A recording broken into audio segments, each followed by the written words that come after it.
അതിരപ്പള്ളിയിൽ ഈ മസ്തകത്തിൽ മുറിവേറ്റ കാട്ടാനയ്ക്ക് ചികിത്സ ഉറപ്പാക്കാനുള്ള ശ്രമങ്ങൾ ഇന്നും തുടരും എന്നാണ് അറിയാൻ കഴിയുന്നത്. ഇന്നലെ മയക്കുവെടി വെക്കാനുള്ള നീക്കങ്ങൾക്കിടെ ആന ഉൾക്കാട്ടിലേക്ക് വലിഞ്ഞതോടെ ദൗത്യം താൽക്കാലികമായി അവസാനിപ്പിച്ചിരുന്നു.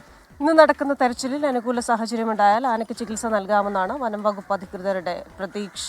വിവരങ്ങളുമായി സൂരജ് സജിയാണ് ചേരുന്നത് തൃശ്ശൂരിൽ നിന്ന്. Sooraj, very good morning. ഇന്നലെ നമ്മുടെ ഒരു പ്രേക്ഷക മിനി ചേച്ചി പറയുന്നുണ്ടായിരുന്നു ഈ കാട്ടാനയുടെ ഒരു വിഷയം വന്നത് പിന്നെ സൂരജിന് ഉറക്കം നഷ്ടപ്പെട്ടു. അപ്പോൾ രാവിലെ തന്നെ എഴുന്നേൽക്കേണ്ടതായിട്ട് വന്നു. അപ്പോൾ ഈ കാട്ടാന എവിടെയെന്ന ഒരു ഐഡിയ ഇല്ല. ഇപ്പോൾ ഏത് രീതിയിലാണ് കാട്ടാനയെ കണ്ടെത്താനുള്ള തെരച്ചിൽ പുരോഗമിക്കുന്നത്? അതിനി എത്ര ദൂരം കാണും?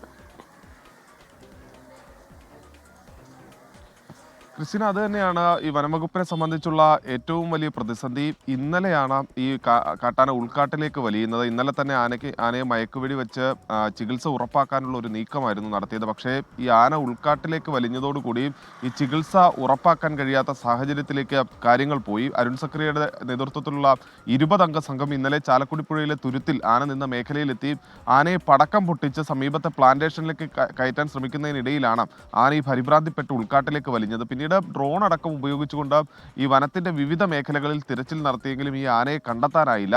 ഇന്നലെ രാത്രി വൈകിയും ഈ വിവിധ സംഘങ്ങളായി തിരിഞ്ഞുകൊണ്ട് രാത്രി നിരീക്ഷണം ഉൾപ്പെടെ വനംവകുപ്പ് ഏർപ്പെടുത്തിയെങ്കിൽ പോലും ഒടുവിൽ നമുക്ക് ലഭിക്കുന്ന ഒരു പ്രകാരം കാട്ടാനയെ ഇപ്പോഴും കണ്ടെത്താൻ സാധിച്ചിട്ടില്ല എന്നുള്ളതാണ്. അതുകൊണ്ട് തന്നെ നേരം പുലർന്നു കഴിഞ്ഞാൽ ആന എവിടെയാണെന്ന് ട്രേസ് ചെയ്യാനുള്ള ഒരു നീക്കമാണ് ആദ്യഘട്ടത്തിൽ ഈ വനംവകുപ്പിന്റെ സംഘം നടത്തുക.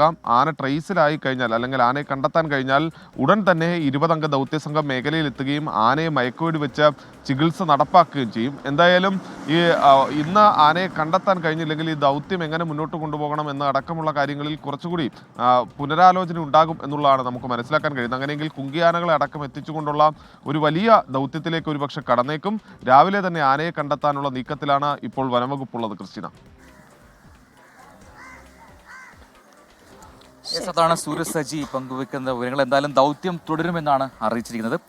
അപ്പോൾ നമ്മുടെ കമന്റ് ബോക്സിൽ കൂടി വളരെ പെട്ടെന്നൊന്ന് വരാം. Good morning Prajin Christina, award ജേതാവിന് അഭിനന്ദനങ്ങൾ എന്ന് പറയുന്നു കുറേ ആൾക്കാർ. Thank you so much. ഒരുപാട് പ്രേക്ഷകർ അറിയിക്കുന്നുണ്ട്. എല്ലാവരോടും സന്തോഷം, സ്നേഹം. അപ്പോൾ എവിടെയാണ് ക്രിസ്റ്റി പ്രജിൻ ടീഷർട്ട് സൂപ്പർ, ഞങ്ങൾ കൂടി തരുമോ 24 എന്ന് പറയുന്നു. 24 നമ്മുടെ ടീമിന്റെ ജേഴ്സിയാണിത്.